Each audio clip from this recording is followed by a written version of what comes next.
आज मनुस्मृतीचा पाठ्यपुस्तकामध्ये समावेश होत असल्याचा निषेध म्हणून डॉक्टर बाबासाहेब आंबेडकरांच्या विचारातनं प्रेरणा घेऊन आणि 25 डिसेंबर 1927ला त्यांनी स्वतः मनुस्मृतीचे दहन केलं होतं आणि तेव्हा त्यांनी सांगितलं होतं की मनु हा विषमतेचा जन्मदाता आहे, चातुर्वर्ण्याचा जन्मदाता आहे, स्त्री द्वेषाचा जन्मदाता आहे आणि अशा मनुचा शालेय पुस्तकामध्ये समावेश होणार हे आम्हाला मान्य नाही.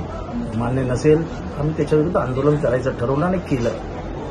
ते करत असताना अनावधानाने आमच्याकडनं मनुस्मृतीचं पोस्टर फाडतलं जात असताना त्यात बाबासाहेब आंबेडकरांचाही फोटो फाडला गेल्याचं दिसतं आहे.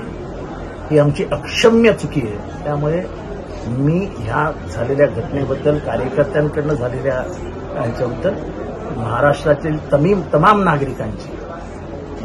नागरिकांची ऋण होऊन नतमस्तक होऊन माफी मागतो, क्षमा मागतो आणि हेही सांगतो की हे प्रकरण माझ्या हृदयाला इतकं लागलं नाही तर मी माझ्या आयुष्यात एकदा भूमिका घेतली की कधीही माफी मागितलेली नाही. ज्या अर्थी मी माफी मागतो आहे त्या अर्थी ते मी मनापासून बोलतोय.